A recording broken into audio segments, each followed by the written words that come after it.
हो जाए तो भगवान की प्राप्ति हो जाए। प्रेम में बड़ी सामर्थ्य है, देखो ना।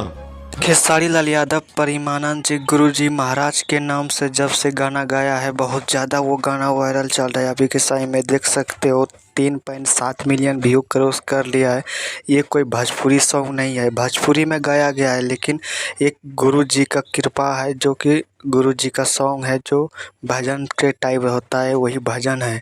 समझ सकते हो भाई, भजन भी खेसारी लाल यादव गा देता है तो भाई भोजपुरी इंडस्ट्री में तो भाई मच देता है।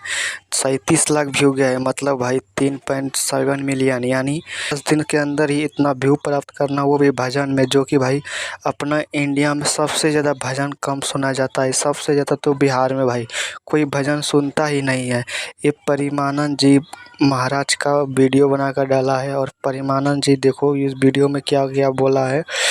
हाँ तो दोस्तों, आप लोग को क्या लगता है, खेसारी लाल यादव जब भी कोई भी गाना गा दे तो भोजपुरी इंडस्ट्री में वो उसको वायरल होना ही होना है, कोई भी गाना गा दे। हाँ तो दोस्तों, आप लोग को क्या लगता है, खेसारी लाल यादव सही गाना गाया या नहीं, कमेंट में ज़रूर बताना। वीडियो अच्छी लगी तो लाइक कर देना, चैनल में नहीं है तो सब्सक्राइब जरूर करना। तो मिलते हैं नेक्स्ट वीडियो में इसी तरह वीडियो लेकर।